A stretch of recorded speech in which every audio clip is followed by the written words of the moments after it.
This is how I started out bass fishing. A guy taught me how to do this a long time ago, old school flipping where you're pulling the line out. It really goes well with pitching. Those are two techniques that are synonymous with each other, flipping and pitching.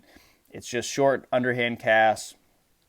Now, when I'm flipping and pitching, there's two baits that I think are important to have when you're talking about Texas rig soft plastics. You need something that's going to have very little action and glides when it falls. It doesn't just fall straight, it's going to fall to the side. Then you want something that has a lot of action.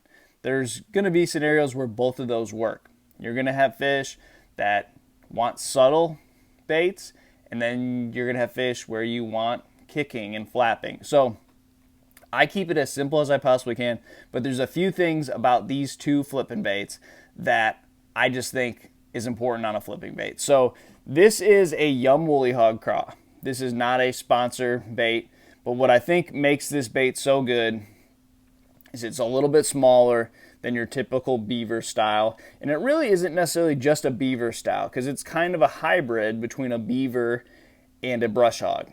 Now, anyone that knows anything about a brush hog knows that's one of the most famous fishing lures of all time and one of the best fish catching baits of all time. I like this better than a brush hog because I think it fits a hook better. I like this more than a beaver bait because it's long and slender. There's places where long and slender baits just get bit better than thicker baits. So long and slender. Now, an attribute of this bait that is not on every flipping bait are these ribs. These ribs generate a little bit more action. They push some water, but I also feel like when that fish gets that, it feels different. There's something to that that makes it feel more natural. They're less likely to spit it out, I think, when there's those ribs on there. Now, this is my subtle bait that glides. I'm going to rig this up from anywhere from like a 3/4 ounce weight to like an 1/8 ounce weight. Most of the time, it's going to be a 3/8 ounce weight or a 5/16 ounce weight. But this is a year-round bait. You can flip this in the spring to bedding fish. You can flip it really before that in the pre-spawn when you don't want to flip a jig and you want some soft plastic. It's a great summertime bait when those fish get out in the deeper bushes or get on laydowns. I will put it in laydowns year-round. And it's also a great bait in the fall when you're flipping grass. And I've caught them punching. The head of this bait is a little bit thicker plastic, so it holds your hook better, holds a bigger weight if you want to go up to 1.5 ounces. But this is just one of those baits that I've been flipping this bait since I think 2011 down in Florida, and now we're 12 years removed from that.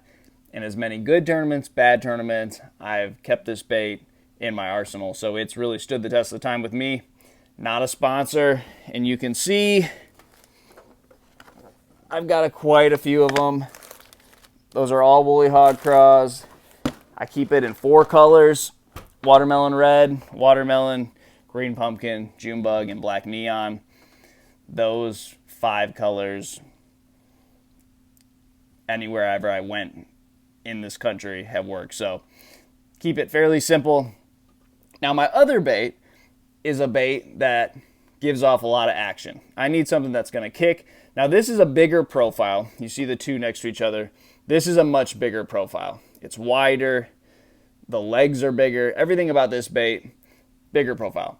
But this bait kicks. I mean, you can plank this bait around, cast it out, swim it. It's not just purely flipping. You can throw it. If you're fishing around, let's say, docks, in between docks, I'm casting it and swimming it. When I get to the posts on the dock, I'm flipping it around the posts. And like my other bait, this one also has these ribs. It's going to move that water. And again, I think fish just hang on to baits that have ribs better than baits that don't. It's got some appendages. I don't think that really matters. This bait is just the bait for me when I need those fish reacting to something that has action. So this is the bait that kicks, and I can make it do a lot of things, swim it, like I said. So you need 2 baits when you're flipping soft plastics. You need something that's just going to fall and glide with subtle to no action, and then you want something that has a lot of action. So try these two baits. This is a Gambler Stinger, and this is a Yum Woolly Hog Craw. Both very affordable. I know this bait is $2.99 a pack. So if you're going to go through 2 or 3 bags a day when you're on a really good flipping bite, you're not worried about spending a bunch of money because it's a very affordable bait. So try those two baits, guys. Let me know how it goes, and good luck to you guys. I'll see you on the water.